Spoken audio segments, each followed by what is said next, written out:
I wish you a nice day. My name is Herbert Altrichter from University of Linz in Austria. Thank you very much for inviting me.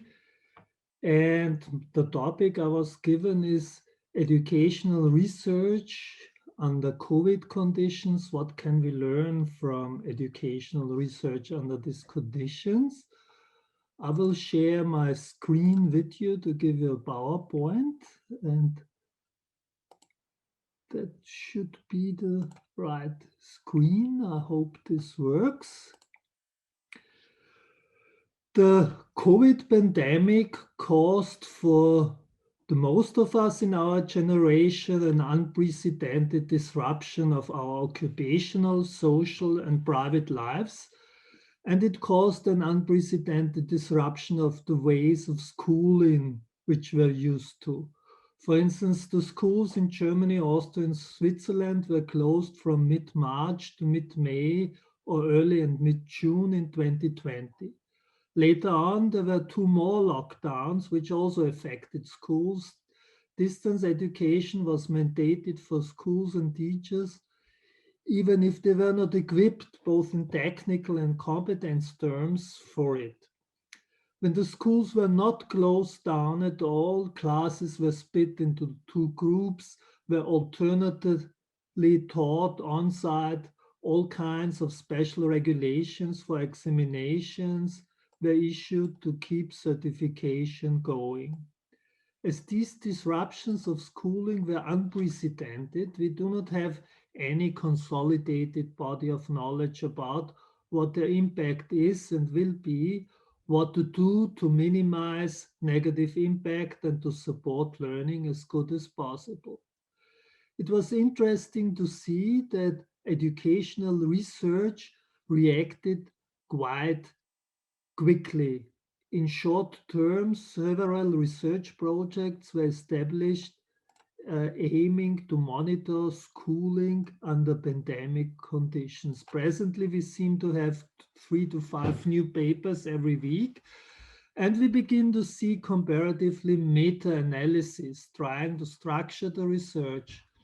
In my presentation, I will mostly focus on research in German-speaking countries, which I know best about.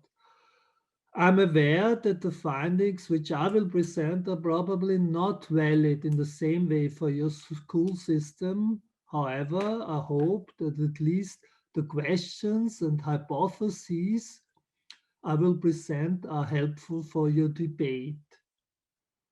The structure of my presentation will be as follows.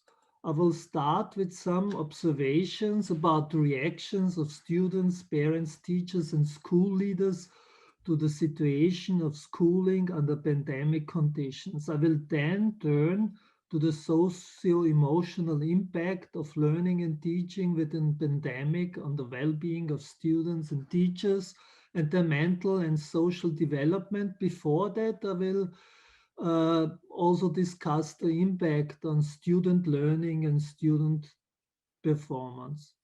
I will finish up my presentation with some reflections on the potential long-term impact of the pandemic, and finally about what a resilient school which supports students within the disruptive situation might look like. The first type of studies, which were started very early, are online questionnaires surveying student, teacher, and parent reactions to school closure and its consequences. This is a huge number of studies which is using this approach, and the quality is rather mixed. Thus, I'm concentrating on a meta-analysis published by Helm and others.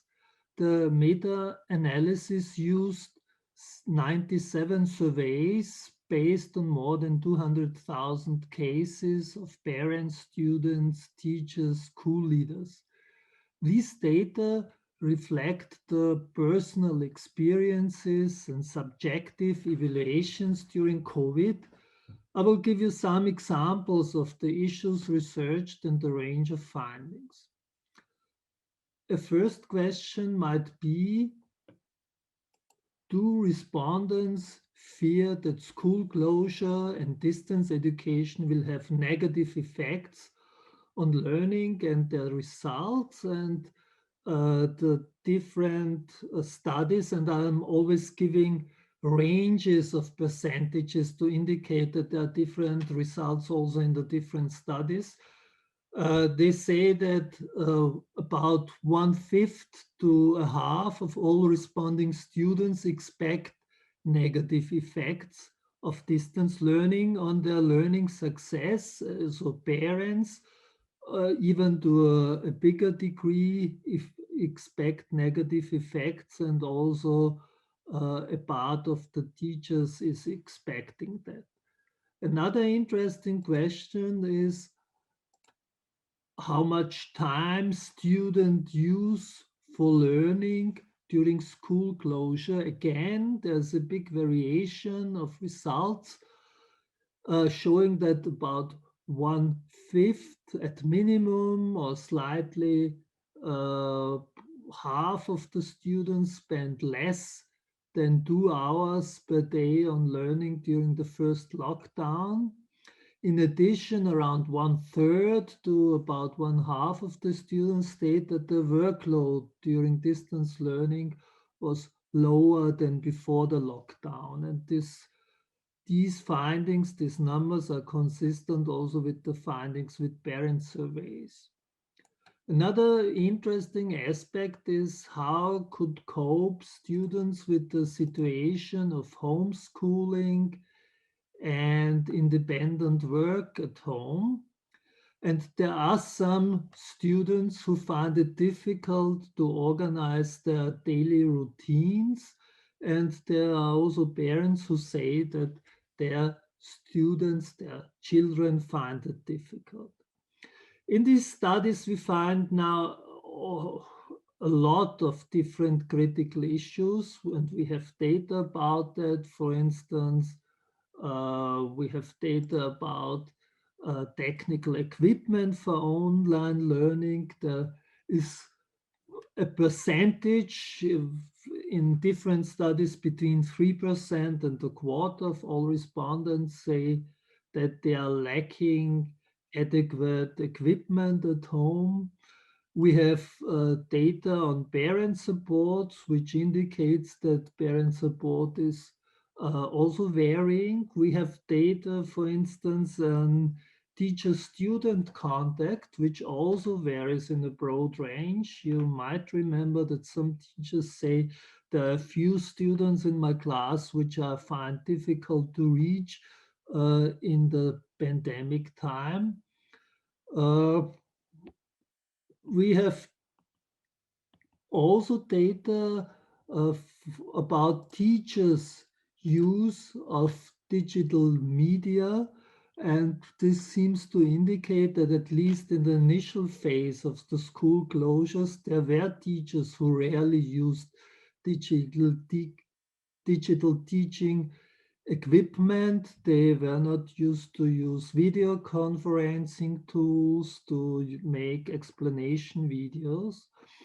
And we have, for instance, data saying that teachers say about themselves and their colleagues that they think 10 to 30% of teachers do not have sufficient competencies for doing distance education with digital media, and about 30% of students and parents say that they think that teachers know how to use these devices. So I could go on and on with giving you additional data until we drown in all these data. Uh, but if I'm supposed to summarize what the message of that type of studies is that we know now a lot of descriptive elements of students, parents, and teachers coping with these unprecedented situations. However, the wide ranges in the results seem to indicate that there are big differences in the ways of coping and potentially also in the impact of school closures and distance education. We, and that's the third message, however, also see that specific groups are more affected by the potentially adverse aspects of school closures and may be more vulnerable than others. So if we look at group differences, I provided a chart, and this chart summarizes some of the correlational findings, which basically indicate that the resources for coping with homeschooling and distance education are unevenly distributed by socioeconomic background and also by age. For instance, upper secondary schools can build on more student competence for self-directed work, and they usually also have more digital devices. There's another element which I think worthwhile mentioning is that there seem to have been changes between the first and the subsequent lockdowns with respect to the behavior of all participants. Both students and teachers seem to have learned from the first lockdown, so that the learning situation may look quite different now in spring 21. For instance, about 40% of German students used less than 2 hours a day for learning at the time of the first lockdown. This share fell to around 10% in the third lockdown. Also, in recent parent surveys, both in German and Austrian, parents report now that more teachers are using more learning videos, more softwares than in the year before. Let us turn now to another and quite obvious question. If classroom teaching is replaced by homeschooling and online learning, are students then progressing in the learning, in their performance in the same way as before? And as a second question, as we know that home learning environments may differ largely between students and families, we can ask, are there differences with respect to learning and performance between different student groups? As we know from the previous section, students and parents fear that they will have a negative impact on the learning. There is quite a number of studies, and they seem to indicate quite consistently that school closures in spring 2020 produced negative effects for student performance. In particular, they state that there was a loss of 1 to 2 months learning in mathematics. The loss was smaller in reading. Most studies also point to increasing gaps between socioeconomic groups. As a consequence, one must assume that school closures are increasing educational disadvantages of disadvantaged socioeconomic groups. Early European studies in Belgium and the Netherlands seem to resonate these findings from the United States and Great Britain. Interestingly, these findings from studies in the German-speaking countries are by now not as consistent as the studies in the United States. I've collected the main findings of these studies in the following table. You see that there's quite a number of studies, and if you look at the yellow column, there are studies which do not reflect learning losses through the school closures of spring 2020. There's only one study from Switzerland. This is the one study by Tomaszek et al., which records losses, but only for primary students, not for secondary school students.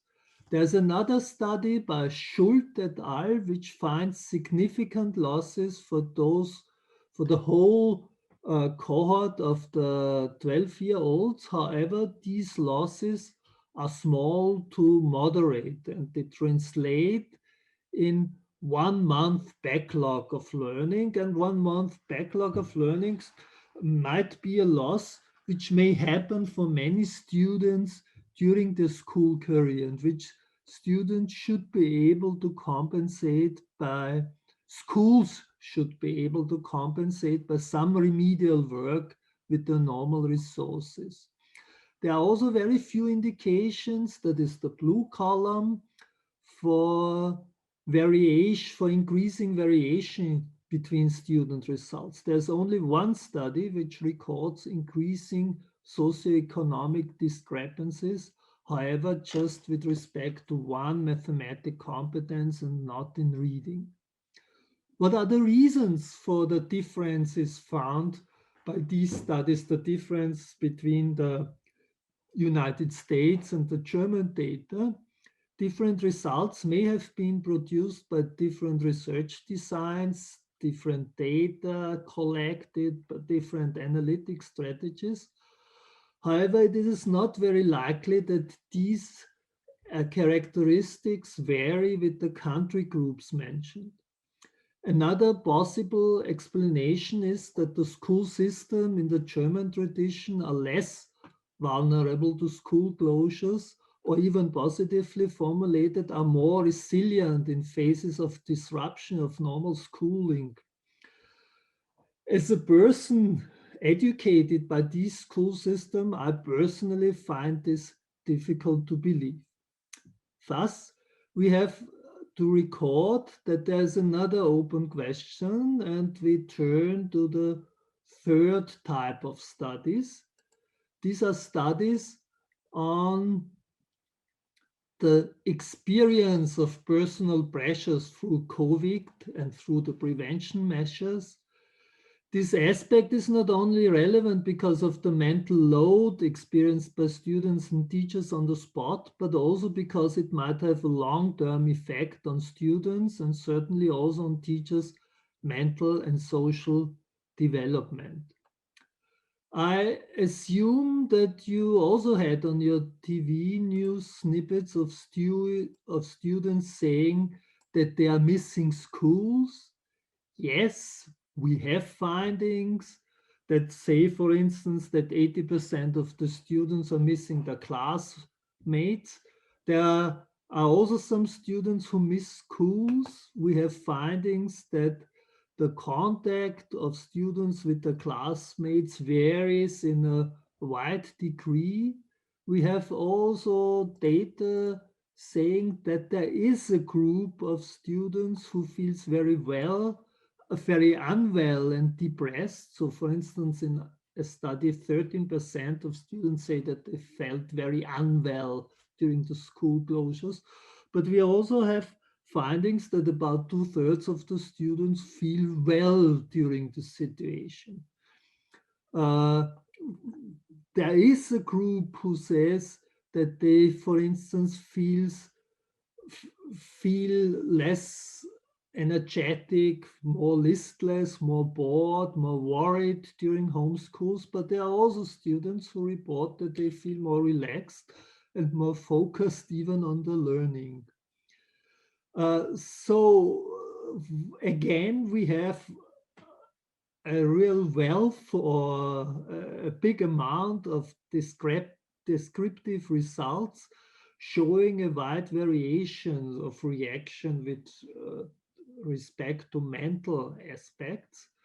I think there's only one by now real interesting, methodologically interesting longitudinal study by Sari and colleagues with students from Switzerland, Germany, and Greece. And in their longitudinal view, they say that there's a significant increase in measures of depression and stress at home, but not with respect to fear and stress symptoms uh, relating to school. So in some sense, that seems to reflect the home learning situation, that the stress increases at home, but not with respect to school. They also show variation of results with respect to gender, socioeconomic status, but in this study we don't find a difference with respect to migration background, for instance. With respect to the question, what is the differential impact of this situation on individuals, I think we can learn from a series of studies by HuCER and Pelikan and others based on the self-determination theory. They showed that the basic needs postulated by DC and Ryan, autonomy, competence, and relatedness, are associated with positive emotion, and they are associated with the intrinsic learning motivation within the COVID changes. In one of these studies, also self-directed learning competence positively moderates this association. A summary of these findings could be those students who were, with respect to motivation and with respect to learning strategies, well prepared for learning in everyday situations, are also better coping with the extraordinary challenges of schooling under COVID.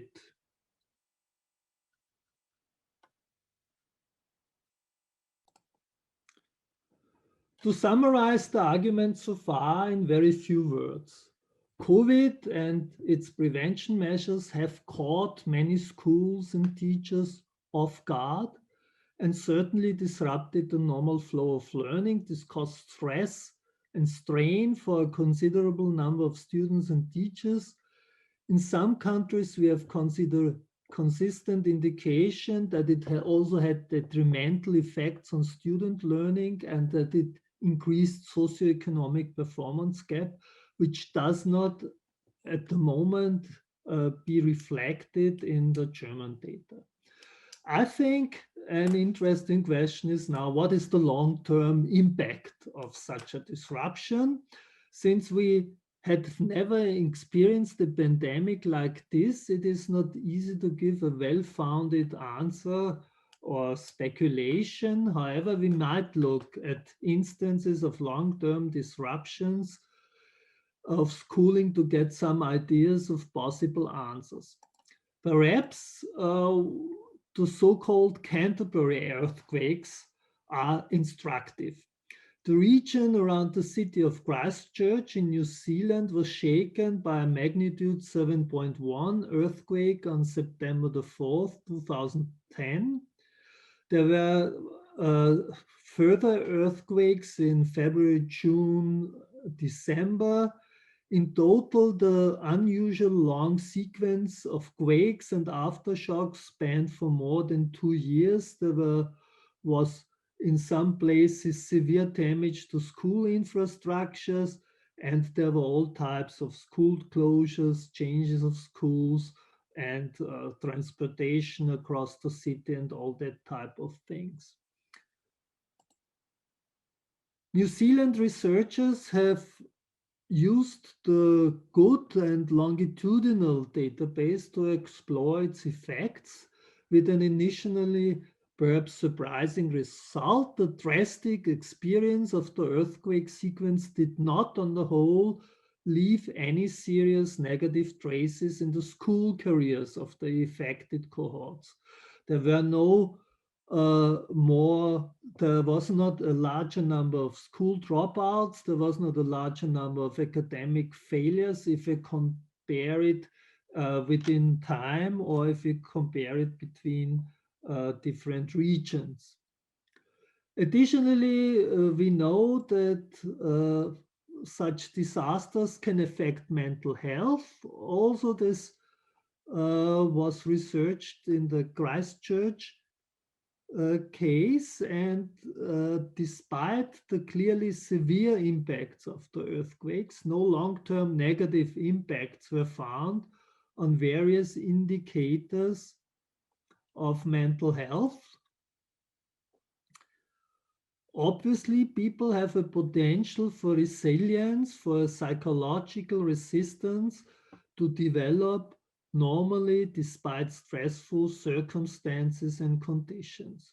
For resilience, protective factors within the person, within the closer social environment, but also within the broader social environment may be important.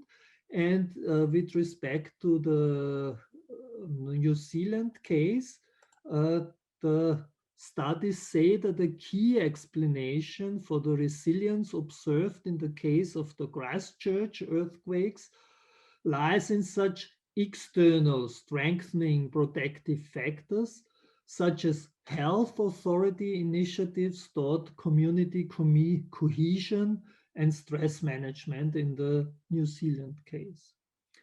So let me finish off this short presentation with some reflections about the question, what can we do to minimize negative impacts of long-term disrupted learning as we experienced it due to the pandemic and due to the prevention measures against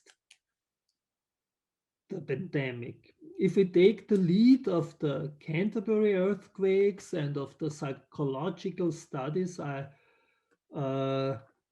cited earlier, a possible answer could be develop schools in the way which is strengthening the resilience of students and the resilience of the school operations themselves.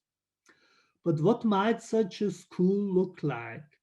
The German researcher Olaf Axel Burow developed collaboratively with a school leader, Stefan Ruppammer, a school leader of a prize-winning school, some characteristics of a resilient school, which I will present you for discussion. A resilient school is a health-promoting school. Being aware of the physical and mental health of students and teachers as well. In that respect, it develops students' self-awareness, self-confidence, and basic mental needs such as autonomy, competence, and relatedness. A resilient school offers interdisciplinary and personalized teaching and a changed teacher role. It develops student competencies of self-directed learning. A resilient school also invests in student participation, democratic engagement, and the taking on of social responsibility. It develops small networks of students which offer some social network also when students are not physically present in schools. It develops also a mentoring system which enables teachers to come into contact with students if the need should arise. And the resilient school has also reliable technical equipment, teaching materials for distance education, and teachers with didactical competence to offer such an education in case it should be necessary. There are also some other aspects which these authors discuss. However, I'm running out of time. Should you be interested in the references which I've used, you can get it easily from my email address. I give you my best wishes for your work. I thank you for your attention and all the best and goodbye.